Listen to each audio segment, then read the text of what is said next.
Hi, I'm Jessica. Here I am in my studio, and I wanted to do a quick tutorial on how I set up my studio to do a flat lay.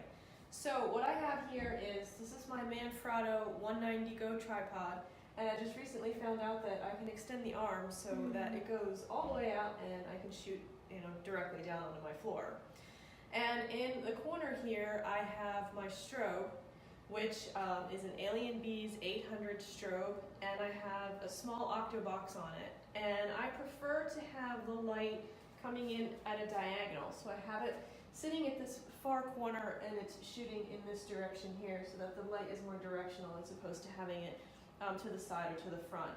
I have it on pretty high power at the moment. I have it at about 50%, and the reason I have it at 50% is because I want a really bright light to hit the floor here, because it's not all the way to the ground, which I would have preferred, but my stand doesn't go quite that far.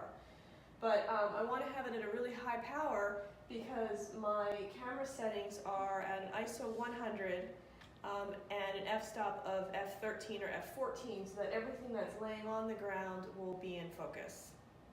So here's my setup that I have so far, and on the ground I have my last layout that I'm doing for this project that I'm working on, and then underneath that is one of the two replica boards that I purchased a couple of weeks ago and I've been using for this project. So I actually have the dark wood that I'm using for this one, and then off to the side here I actually have the lighter wood replica surface that I was using for a couple of the other ones.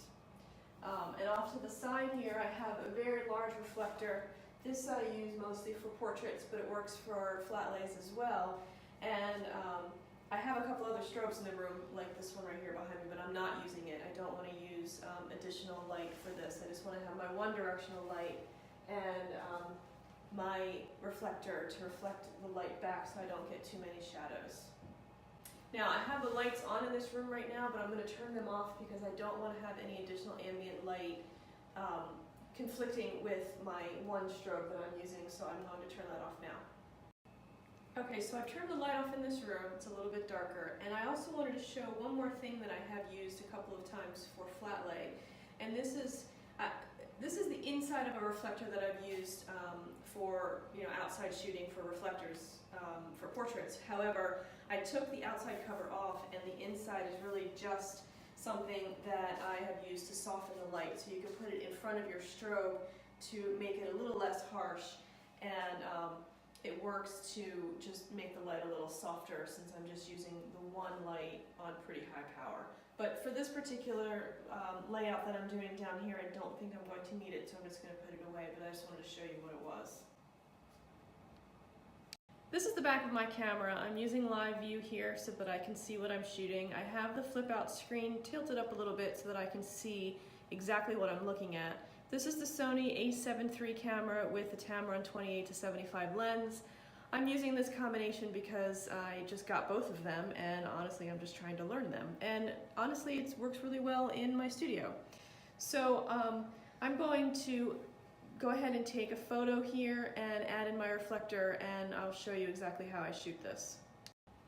So I'm going to go ahead and take the shot, and this reflector I'm tilting inward, and when I do that I can see how it manipulates the shadows and bounces the light back into my frame. So I'm going to tilt it in a little bit, which because the way that this reflector sits, it actually tends to sit backward, which is fine for some portraits and other types of things that I want to shoot. But for this particular setup, I want to move it forward a little bit. So I'm going to tilt it forward and then take a shot of the setup and see what I think of it. Okay, so basically I have my light coming in from the side, and I'm taking my reflector and I'm bouncing the light back in so that I don't have a ton of shadows. A couple here and there is fine, but I don't want too many. And you can see on the back of my camera what it looks like. And this is the shot that I took on the back of my camera. So what I will do from here is the other ones that I have worked on in the same project, I shot as square. So I will take this into Lightroom and I will make it a square as well. And At this point, I don't think I need to do too much with my setup. I think I like the way the light came. I like the shadows. It looks really good to me. So I'm gonna maybe take a couple extras just to have additional ones, just to make sure my focus was good, and then take it to Lightroom. So I'm done in the studio now. I think I'm happy with the results. I like the way the light came out. I'm gonna go ahead and take the photos off the camera and do some editing, and then following this, I will show you the results of all the shooting that I did this week for this project.